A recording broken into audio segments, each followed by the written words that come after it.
बिस्मिल्लाहिर्रहमानिर्रहीम। Iqra बिस्मि रब्बिकल्लज़ी खलक़।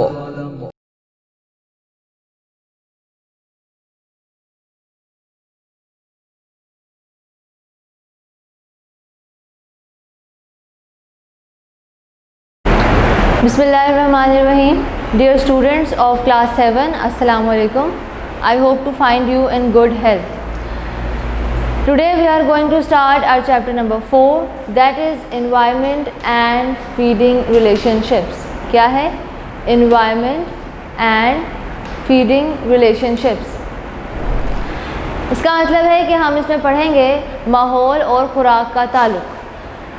How living organisms get their food from their surroundings. तमाम living organisms जिसमें आपके पास human beings, animals, plants, microscopic organisms, algae, fungi, ये तमाम living organisms अपनी surrounding से, अपने माहौल से किस तरह अपनी food हासिल करते हैं वो हम इस chapter में study करेंगे. So there are a lot of terms in this chapter that you need to know.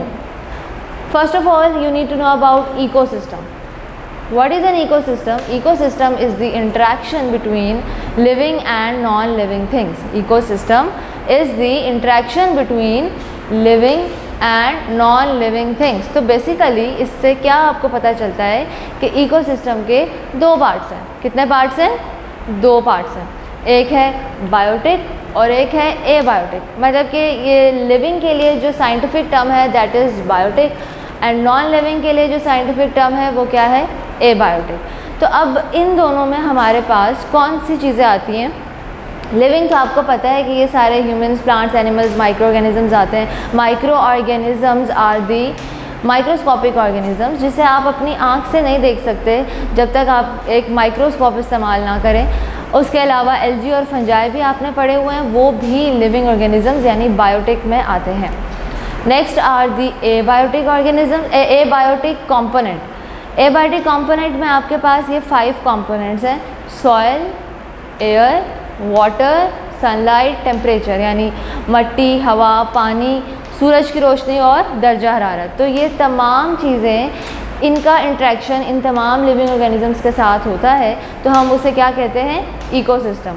Like human beings को सॉइल भी चाहिए जिस पे वो रहते हैं, हवा भी चाहिए, पानी भी चाहिए, प्लांट्स के लिए सनलाइट बहुत ज़रूरी है, टेम्परेचर सबके लिए इम्पॉर्टेंट है इसका कम ज़्यादा होना. तो इन दोनों चीज़ों का जो इंटरेक्शन होता है that is called as ecosystem.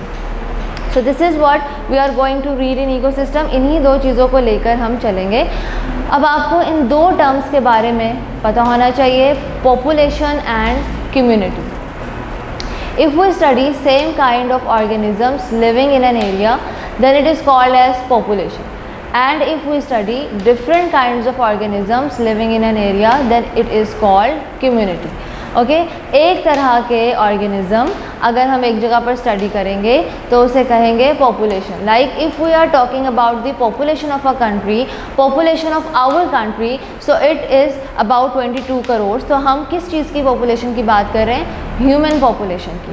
उसी तरह आप किसी भी जगह पे किसी एनिमल पॉपुलेशन की बात कर लें. लाइक एक फॉरेस्ट में कितने वुल्व्स हैं तो वो वुल्व्स की पॉपुलेशन होगी.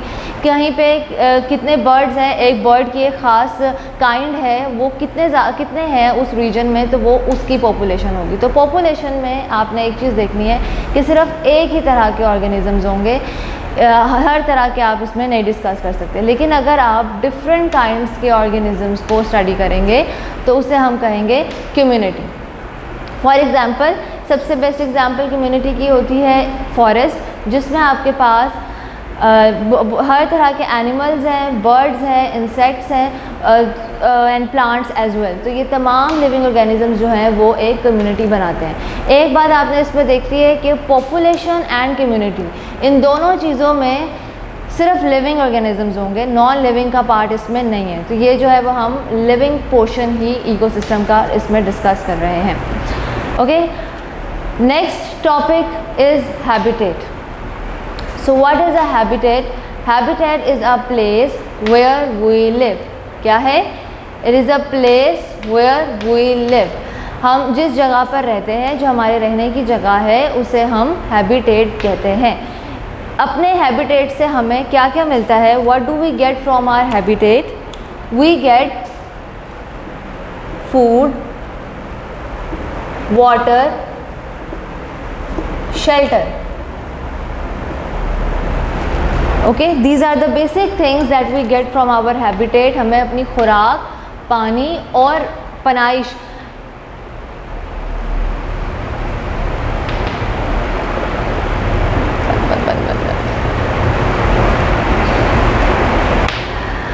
हवा, पानी और शेल्टर आपको यहाँ से मिलता है from the habitat where we live. Now there are 4 kinds of habitats: grassland, pond, desert and rain forest. ये now I want you to open page number 36 of your book, because इसको आपने book से भी साथ tally करना है. So there are 4 kinds of habitat: grassland, pond, desert and rain forest. अब हर तरह की जो हैबिटेट होती है उसकी कुछ करैक्टरिस्टिक्स होती हैं, कुछ खसूसियात होती हैं उस रिहाइश की, उस हैबिटेट की, और जो भी वहाँ पे ऑर्गेनिज़म्स होते हैं वो उस हैबिटेट की करैक्टरिस्टिक्स के मुताबिक ही होते हैं. First of all, if you study grassland, so grassland की क्या करैक्टरिस्टिक होती है? एक तो ये कि ये ग्रासी होता है, मीडियम रेन एंड फर्टाइल. यहाँ पे ज़्यादा घास होती है, बारिश जो है वो मीडियम है, ना बहुत ज़्यादा ना बहुत कम, और ज़मीन बहुत ज़रख़ेज़ है, यानी कि आप यहाँ पे बहुत सारी फसलें उगा सकते हैं. तो अगर आप देखें तो ये वाली हैबिटेट है, ये सबसे ज़्यादा प्रेफरेबल होती है फॉर ह्यूमन बींग्स. इन तमाम में से जिसमें सबसे ज़्यादा ह्यूमन बींग्स की पॉपुलेशन है वो है ग्रासलैंड. और भी होते हैं इसमें सबसे ज़्यादा हर्बीवोर्स पाए जाते हैं. Herbivores you know that eat only plants, लेकिन जो ह्यूमन पॉपुलेशन है वो इनमें सबसे ज़्यादा ग्रासलैंड में. Next is pond. Pond is aquatic. The word aqua is only used for water. तो एक्वेटिक हैबिटेट का मतलब है कि यहाँ पे पानी होगा, तो यहाँ पे जितने भी ऑर्गेनिजम्स होंगे वो किस में रहेंगे? वाटर में रहेंगे, पानी में रहेंगे. Next is desert. डेजर्ट के बारे में आपको पता ही है, सहरा को कहते हैं जहाँ पे बहुत कम बारिश होती है, और बारिश होती भी है तो वो फिर वहाँ की जो सैंडी सॉइल है उसमें ड्रेन आउट हो जाती है. कैसी सॉइल होती है यहाँ की? Sandy soil. So sandy soil का क्या मतलब होता है? जिसमें रेत ज़्यादा होती है, या आप ऐसे कह लें कि जिसमें मिट्टी के बड़े बड़े ज़रात होते हैं. तो इसकी वजह से यहाँ पे जो थोड़ी बहुत बारिश होती भी है वो इस सैंडी सॉइल की वजह से ड्रेन आउट हो जाती है. तो यहाँ के जो ऑर्गेनिज़म्स हैं जितने भी, चाहे प्लांट्स हैं या जो एनिमल्स हैं, वो सब इस तरह डेवलप हुए होते हैं, अडेप्टेड होते हैं, कम पानी में रहने की आदत होती है. Next is the rain forest. Rain forest is always wet. इसमें तकरीबन, as the name indicates rain, तो इसमें तकरीबन पूरा साल बारिश होती रहती है रेन फॉरेस्ट में, और इसमें बहुत सारे काइंड्स के ऑर्गेनिजम्स जो हैं वो पाए जाते हैं. Many varieties of organisms are found in rain forest. ज़्यादातर इसमें आपके पास मतलब प्लांट्स की टाइप्स होती हैं, हर्ब्स, श्रब्स एंड ट्रीज़. तो इसमें आपके पास ज़्यादा लिविंग और ह्यूमन बींग्स हैं, और इसमें आपके पास ज़्यादातर प्लांट्स की टाइप्स हैं. बाकी इनमें एनिमल्स वगैरह और प्लांट्स दोनों में ही होते हैं. Next, you need to see which kind of animals and plants are found in these habitats. So I want you to open page number 36 of your book. इसमें हम इन सब के कुछ टाइप्स पढ़ेंगे that are being found in here.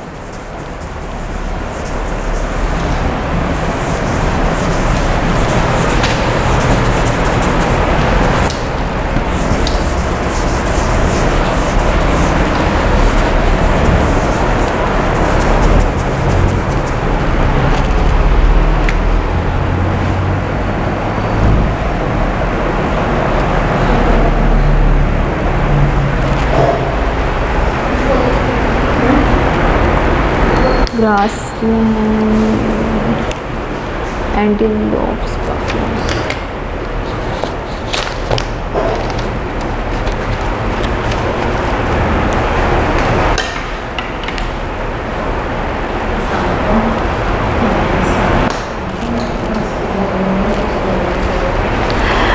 Grassland habitat. Which organisms are found in grassland habitat?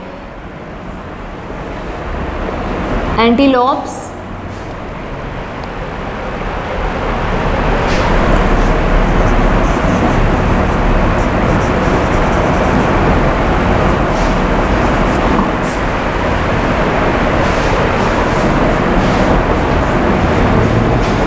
eagles and hawks.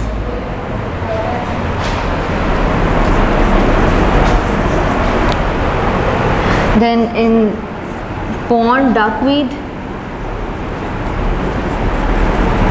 which is a plant.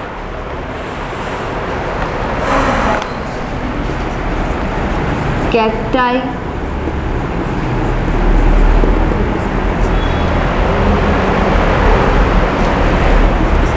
cockatoos,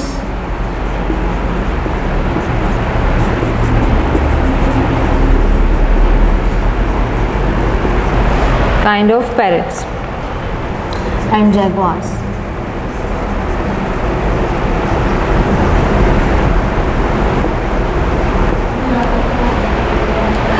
So if we read from book, the grassland habitat, grassland is a grassy, windy, partly dry area, यानी यहाँ घास होगी, हवा भी चलती है और dry area है. These areas receive medium amount of rain, बारिश यहाँ पे ना कम ना ज़्यादा. The soil found here is very fertile, बहुत ज़रख़ेज़ ज़मीन होती है, इसलिए आप यहाँ पे हर तरह की फसलें उगा सकते हैं. Grasses are the producers in a grassland habitat. Producers आपको पता है क्या होते हैं? Which prepare their own food. अब आप इसमें अगर फर्स्ट ऑफ ऑल इसमें प्रोड्यूसर्स देखें तो वो कौन कौन से हैं? Sheep, goats, cows, antelopes, buffaloes, deer are few examples. Okay, antelopes इसमें जो है वो क्या है? बारहसिंघा को कहते हैं. ईगल्स और हॉक्स ये दोनों ही उकाब होते हैं, लेकिन जो ईगल है वो लार्ज होता है, रिलेटिवली लार्जर देन हॉक. बाकी सारे एनिमल्स का आपको पता है. उसके बाद फ्लैश ईटर्स हैं यानी गोश्तखोर, उसमें आते हैं cheetahs, foxes, wolves and a few birds like owls, eagles, hawks etcetera. उसके अलावा इसमें क्या पाए जाते हैं? बहुत से इंसेक्ट्स पाए जाते हैं यहाँ पे. Next is the pond habitat. Pond habitat is an aquatic habitat which is rich in life. Plants like algae, duckweed, water lily, etc. are found in water. The animals like fishes, pond skaters, wolf spiders, snails, frogs and microscopic organisms also found in the pond habitat. तो duckweed जो है वो एक plant है, water lily भी फूल है, कवल का फूल. उसके अलावा पॉन्ड स्केटर्स हैं, वुल्फ स्पाइडर्स हैं. ये वुल्फ स्पाइडर भी मकड़ी ही है, लेकिन ये थोड़ी लार्जर साइज़ में होती है. Next is the desert habitat. Desert habitat में मैंने आपको बताया था कि वाटर कम होता है, इसलिए यहाँ के जो ऑर्गेनिजम्स होते हैं वो इसके मुताबिक अडेप्टेड होते हैं. लाइक कैक्टाई जो है वो खारदार पौधा है. उसके अलावा यूफोबिया है. ये दोनों एक ही तरह के प्लांट होते हैं जो बहुत इनकी जो आउटर लेयर होती है वो हार्ड होती है और इसमें कांटे जो हैं वो ज़्यादा होते हैं वाटर रिटेंशन के लिए. उसके अलावा यहाँ पे कैंगरू रैट्स लिखे हुए हैं. ये भी रैट ही होते हैं, एक तरह के रॉडेंट्स होते हैं जिनके जो है नोकीले दांत नहीं होते, उन्हें रॉडेंट्स बोलते हैं. And the next is the rain forest habitat. Rain forest are always wet, they receive the rain whole year. पूरा साल उनके जो है बारिश होती रहती है रेन फॉरेस्ट में. A large number of plant types are found here. और दूसरे कौन से ऑर्गेनिजम्स यहाँ पे होते हैं? Butterflies, snakes, lizards, frogs, parrots, cockatoos, hummingbirds, cats, jaguars are found in this habitat. तो कोकाटूज जो है वो पैरट की ही टाइप है और जैगवार जो है वो तेंदुआ को कहते हैं. और उसके अलावा जो हमिंग बर्ड्स हैं, हमिंग बर्ड्स जो है वो स्मॉलेस्ट बर्ड्स होते हैं. सबसे ज़्यादा स्मॉल साइज़ के जो बर्ड्स होते हैं उन्हें हमिंग बर्ड्स कहते हैं. And they are found in America. Okay, so these are the 4 kinds of habitat. और इन तमाम हैबिटेट्स के मुताबिक ही यहाँ पे ऑर्गेनिजम्स पाए जाते हैं. So if you do have any question let me know in comment section. Thank you very much. Okay class, our next topic is factors causing changes in habitat. हमारे हैबिटेट में जो वो अवामिल या वो अनासिर जो तब्दीली की वजह बनते हैं वो हमने इसमें स्टडी करने हैं. 3 फैक्टर्स हैं: abiotic factors, natural factors and human activities. कितने फैक्टर्स हैं? 3. Abiotic factors, natural factors and human activities. ये कुछ अवामिल हैं या अनासिर हैं जो क्या इंसान की या दूसरे जितने भी लिविंग ऑर्गेनिजम्स हैं उनका हैबिटेट चेंज करने की वजह बनते हैं. सबसे पहले एबायोटिक फैक्टर्स. एबायोटिक फैक्टर्स में मज़ीद 4 फैक्टर्स हैं. These are sunlight, temperature, water and migration. Sunlight, as you know, sunlight is important for plants to make their food. सो अगर सनलाइट किसी जगह पे कम ज़्यादा होती है तो उसकी इंटेंसिटी की वजह से क्या होगा, सनलाइट कम है तो प्लांट्स की फूड कम बनेगी और प्लांट्स जो है मर सकते हैं उसमें। तो इस वजह से सनलाइट बहुत इंपॉर्टेंट है, उसकी इंटेंसिटी नॉर्मल होनी चाहिए। Next is temperature. टेम्परेचर के चेंजेस भी, नॉर्मल टेम्परेचर अगर एक जितने भी स्पीशीज़ हैं, ह्यूमन स्पीशीज़ या जितनी भी लिविंग स्पीशीज़ हैं, उसके लिए 25 to 40 सेल्सियस टेम्परेचर जो है वो नॉर्मल कंसिडर किया जाता है। इससे कम ज़्यादा जो है वो इनमें चेंजेस प्रोड्यूस कर देता है। उसके बाद है वाटर, ये भी बहुत ज़्यादा ज़रूरी है। अब वाटर का टेम्परेचर भी ज़रूरी है। लाइक इन वाटर वी से, जैसे कि पानी में जो मखलूक रहती है, जितनी भी एक्वेटिक ऑर्गेनिज़म्स, उनको जो ऑक्सीजन मिलती है, लाइक हम हैं लिविंग ऑर्गेनिज़म्स, ह्यूमन बींग्स, और जितने भी एनिमल्स हैं, हमें ऑक्सीजन कहाँ से मिलती है, एयर से मिलती है। लेकिन जो एक्वेटिक हैं उनको कहाँ से मिलती है, ऑक्सीजन वाटर से। लेकिन अगर क्या हो जाए कि पानी वार्म हो, गर्म पानी हो, तो वहाँ पे ऑक्सीजन कम होगी। तो कम ऑक्सीजन भी क्या करेगी कि वहाँ के ऑर्गेनिज़म्स के लिए प्रॉब्लम क्रिएट करेगी। कुछ ऑर्गेनिज़म्स वहाँ पे डाई भी कर सकते हैं, कुछ वहाँ से चले जाएंगे। Next is migration. इन तीनों केसेस में अगर आप देखें तो जहाँ पे सनलाइट यानी लाइट की इंटेंसिटी कम है, जहाँ पे टेम्परेचर बहुत ज़्यादा कम या बहुत ज़्यादा है, जहाँ पे पानी गर्म है, उन तमाम रीजन से क्या होगा कि ऑर्गेनिज़म्स जो है वो माइग्रेट कर जाते हैं। माइग्रेट का क्या मतलब है, that they move to another place, किसी दूसरी जगह पर चले जाएंगे ताकि वहाँ पे जहाँ पे उनके लिए सिचुएशंस जो हैं feasible हों रहने के लिए। So if sunlight is not proper, if temperature is too harsh for them to live, और वाटर अवेलेबिलिटी की भी कोई प्रॉब्लम है, तो फिर इसकी वजह से क्या होगा कि वो वहाँ पे माइग्रेट कर जाएंगे। सो हैबिटेट चेंज करने के 3 फैक्टर्स हैं, जिसमें से पहला फैक्टर है एबायोटिक, और इन सब चेंजेस के बाद अगर इस पे भी ऑर्गेनिज़म वहाँ सर्वाइव नहीं कर पा रहा तो वो क्या करेगा, माइग्रेट कर लेगा वहाँ से। Next factor is the natural factors. Natural factors में आपके पास आते हैं drought, flood, earthquakes and lightning. इन सब के बारे में आपको पता ही है। ड्रॉट कहते हैं खुश्क साली को, यानी कि अगर बहुत टाइम तक किसी जगह पर बारिश ना हो तो वहाँ पे फिर फसलें भी नहीं उगेंगी, फूड की कमी होगी। तो इसकी वजह से इन चारों की वजह से क्या होता है कि या तो ऑर्गेनिज़म्स मर जाते हैं या फिर जो बाकी बच जाते हैं वो यहाँ से माइग्रेट कर जाते हैं। इस केस में भी माइग्रेशन होती है। Next is flood. अब ये फ्लड जो है ड्रॉट का बिल्कुल ऑपोजिट है। जहाँ पे अगर बारिश नहीं हो रही तो ड्रॉट होता है, अगर हद से ज़्यादा बारिश हो जाती है तो फ्लड यानी सैलाब आ जाता है वहाँ पे। तो इस वजह से भी ऑर्गेनिज़म्स वहाँ पे डाई करते हैं या जगह चेंज कर लेते हैं। Next is earthquake. अर्थक्वेक जो है वो सडन शॉक्स इन अर्थ, ज़लज़ले को कहते हैं। ज़मीन जो है उसमें सडन शॉक्स की वजह से जो ज़लज़ले आते हैं, उस वजह से भी ह्यूमंस को भी नुकसान होता है, बिल्डिंग्स को भी नुकसान होता है। आपकी बुक में एक एग्जांपल दी हुई है 2005 में जो अर्थक्वेक आया था, जिसकी वजह से तकरीबन पाकिस्तान में 70,000 लोगों ने अपनी जानें गंवाई थी। उसके बाद है लाइटनिंग। लाइटनिंग का मतलब है आसमानी बिजली।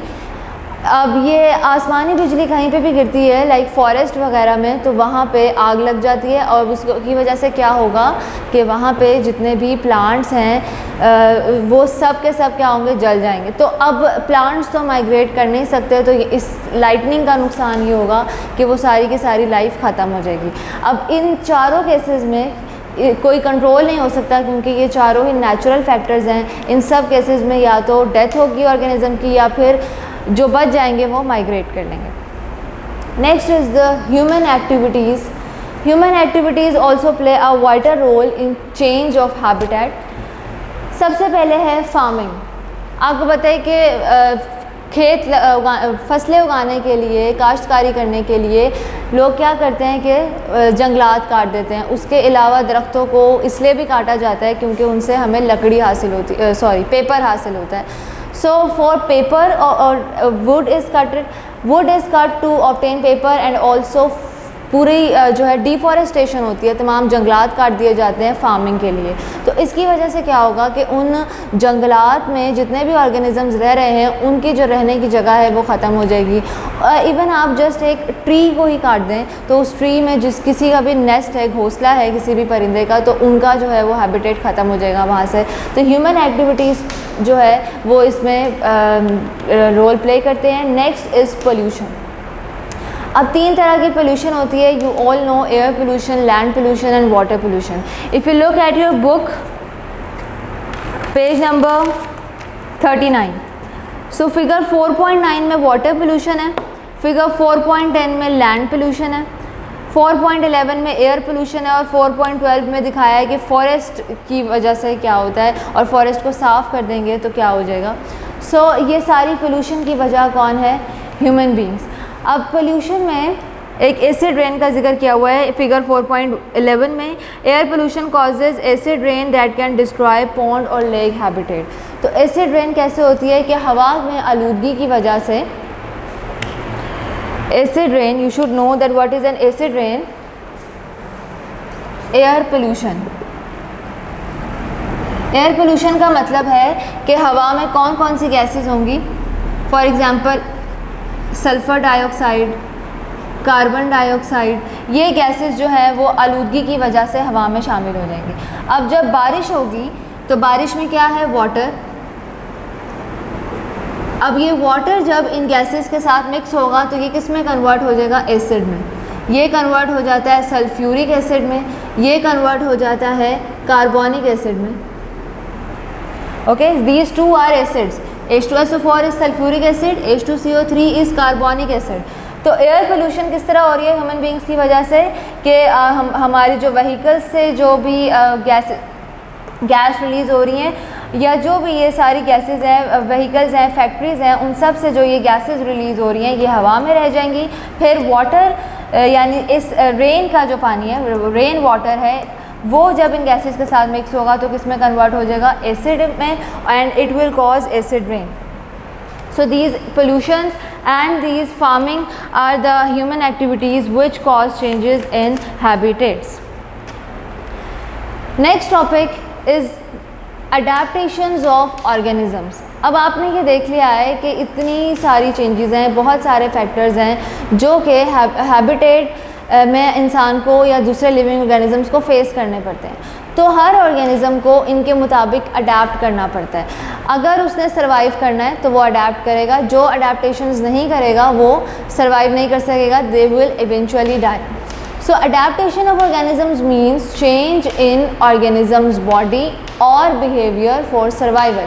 तो ऑर्गेनिज़म की बॉडी में या फिर उसके बिहेवियर में जो तब्दीली आती है ज़िंदा रहने के लिए ताकि वो अपने हैबिटेट में सर्वाइव कर सके, उसे हम अडेप्टेशन कहेंगे। अगर आप ह्यूमन बींग्स का भी देखें तो अब जिस तरह जो पहाड़ी इलाकों में रहते हैं उनकी अडेप्टेशन डिफरेंट होती है, जो किसी जजीरे पे रहते हैं उनके अलग लाइफस्टाइल होता है, मैदानी इलाकों में रहने वालों का अलग लाइफस्टाइल होता है। तो सिमिलरली अगर आप ह्यूमन बींग्स के अलावा बाकी तमाम ऑर्गेनिजम्स को देखें तो उनके भी लाइफस्टाइल्स चेंज होंगे, उनके भी बॉडी स्ट्रक्चर, बिहेवियर चेंज होगा for living in their habitat. Now there are two kinds of habitats for which organisms adapt themselves. Number one is aquatic habitat, and for this there are 3 further adaptations: streamlined body, webbed and next is vexillia of plants. So if you look at your book page number 40, webbed feet.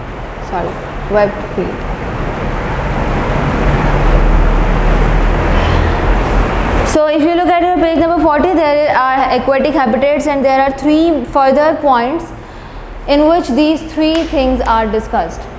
Aquatic habitat में यानी आबी रिहाइश जो है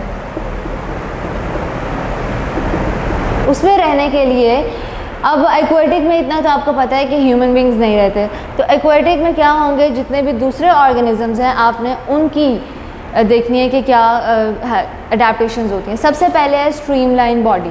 streamline body होती है जैसे fishes की होती है, लाइक एक उनकी कर्व ऊपर होती है और दूसरी कर्व उनकी नीचे होती है। These 2 curves are moving parallel to each other, तो ये इस तरह की जो बॉडी होती है उसे स्ट्रीमलाइन बॉडी कहते हैं। अब फिशेस चाहे साइज़ उनके डिफरेंट होते हैं, बड़े छोटे वगैरह, लेकिन तकरीबन सारी फिशेस जो हैं वो इसी तरह की बॉडी के साथ होती हैं। This body helps them to swim in water, helps them to swim in water. तो पानी में मूव करने के लिए उनकी बॉडी जो है वो स्ट्रीमलाइंड होती है। Next are the webbed feet. आपकी बुक में एग्जाम्पल्स लिखे हुए हैं डक्स, सीगल्स एंड फ्रॉग्स। इनके वेब फीट होते हैं ताकि वो पानी में मूव कर सकें। ये तो एक्चुअली फ़िशेस तो बिल्कुल पानी के अंदर होती हैं, जबकि ये पानी के ऊपर चलने के लिए इसको इस्तेमाल करते हैं। वेब फीट किस तरह के होते हैं? अगर इस तरह फीट हैं तो यहाँ बीच में थोड़ा स्किन का पोर्शन होता है,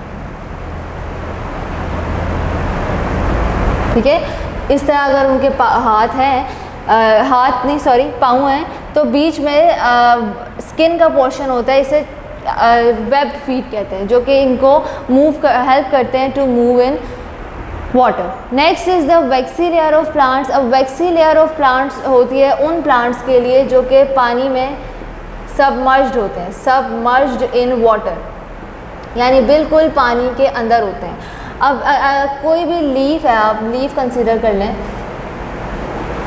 ये बिल्कुल पानी के अंदर है। अब अगर वो चाहता है कि उसके ऊपर वाटर लेयर जो है वो कलेक्ट ना हो, बिल्कुल ये पानी है, वाटर के अंदर है, तो इसके ऊपर अगर वाटर ड्रॉपलेट्स जो है वो कलेक्ट ना हो तो उसके लिए उसकी होती है वैक्सी लेयर।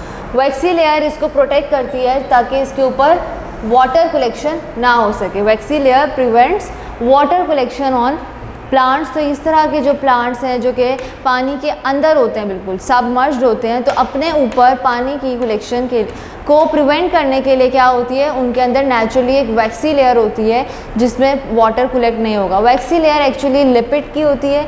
लिपिड वही होता है जैसे ऑयल होता है। अगर आप देखें तो ऑयल और वाटर एक दूसरे में हल नहीं हो सकते, they are not soluble into each other. So इसी तरह ये जो वैक्सी लेयर होती है ये हाइड्रोफोबिक होती है। हाइड्रोफोबिक यानी इट अपोजेज वाटर, तो इसकी वजह से, इस लेयर की वजह से पानी इनके ऊपर जमा नहीं होता। So for aquatic habitat you have 3 adaptations. You are studying 3 adaptations: streamline body, web feet and waxy layer of plants.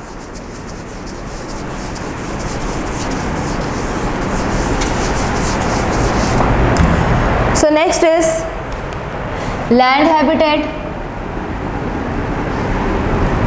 Land habitat में तो ऑफ कोर्स ह्यूमन बींग्स आते हैं, लेकिन यहाँ पे हम सिर्फ एनिमल्स को ही कंसीडर करेंगे।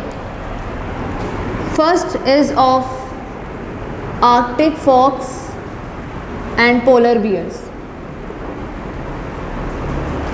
दोनों क्या होते हैं? ये होगा जी बर्फानी रीछ, और आर्कटिक फॉक्स, आर्कटिक का मतलब भी पोलर ही होता है, ये होगा बर्फानी लोमड़ी। So these two are the organisms which live in too low temperature, और बहुत ज़्यादा स्नो में जो है ये रहते हैं, तो इसकी वजह से इन दोनों ऑर्गेनिजम्स की बॉडी के ऊपर बहुत थिक फर होती है। क्या होती है? थिक फर होती है। इतनी उनकी खाल मोटी होती है जो कि उन्हें सर्दी से बचा के रखती है, and they can move there, they can live in their habitat with the help of their thick fur. अब ये हो गया बहुत ज़्यादा ठंडा इलाका। अब बहुत ज़्यादा गर्म जो रीजन्स होते हैं, जैसे डेजर्ट एरियाज़ होते हैं, उसके लिए आपके बुक में एग्जाम्पल दी हुई है gecko and jack rabbits. What are these? ये तो नॉर्मल जो लिजर्ड होती है, जो घर में होती है, लिजर्ड छिपकली, उसे ही कहते हैं। और जैक रैबिट होता है ज़रा बड़ा खरगोश, बड़े कद का खरगोश।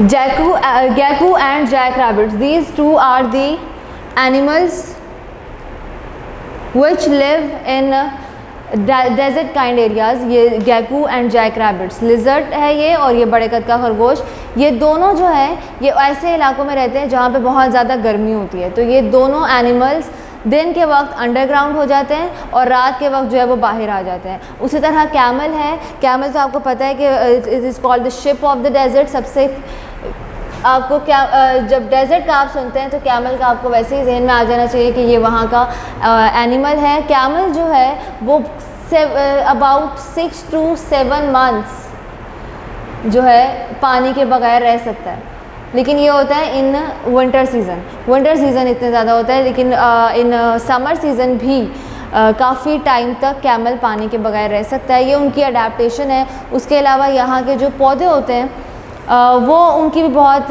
थिक लेयर होती है ताकि पानी जो है वो उनके अंदर से ना निकले, और स्पेशली इन एरियाज़ के जो पौधे होते हैं वो बहुत कांटों वाले होते हैं। Number 3rd point is bird song, the roars of lions, howling of wolves, etc. are the adaptations of behavior. Animals send and receive messages using sound. तो ये भी एक इनकी characteristic आ जाती है। 3rd point, if you look at the 3rd point,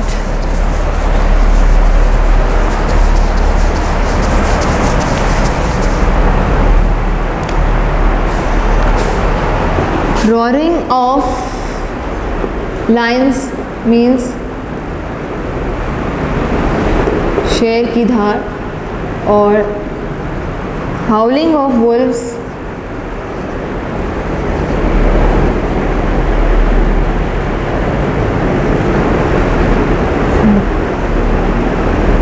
भेड़ियों की चीख। ये इनकी कुछ ये दोनों जो पहली दोनों आपने पढ़ी हैं वो है बॉडी चेंजेस, और ये जो है ये है बिहेवियर चेंजेस। शेर की धार लाइक जब वो अपने शिकार को देखता है तो लायन जो है रॉर करता है, शेर धारता है when it sees its prey, तो ये उसका बिहेवियर है। उसके बाद हॉलिंग ऑफ वुल्व्स, भेड़ियों की चीख। अक्सर आपने किसी मूवी वगैरह में देखा होगा कि जब फुल मून होता है तो वुल्व्स हाउल कर रहे होते हैं, तो ये भी उनका बिहेवियर है कि वो फुल मून को देख के हाउल करते हैं, और शेर जो है धारता कब है? अपने शिकार को देख के। उसके अलावा बर्ड सॉन्ग है, परिंदों का चहचहाना, स्पेशली स्प्रिंग सीजन में बर्ड सॉन्ग ज़्यादा होते हैं। So these are the adaptations of living organisms in their behaviour. Last point है आपका प्लांट्स की अडेप्टेशन का, जिसमें है plants to have many adaptations to help them survive. Trees in rain forest grow very tall to get the sunlight. ये page number 41 पे आपका second picture है रेन फॉरेस्ट की। आपने अभी पढ़ा है कि रेन फॉरेस्ट जो है वहाँ पे बहुत ज़्यादा बारिशें होती हैं, तो जाहिर है जहाँ ज़्यादा बारिश होगी वहाँ पे सनलाइट कम होगी, तो इसलिए सनलाइट को लेने के लिए वो ट्रीज़ बहुत ज़्यादा टॉल ग्रो करते हैं। So these were the adaptations to live in aquatic and land habitat. So if you have any question, let me know about this. Thank you.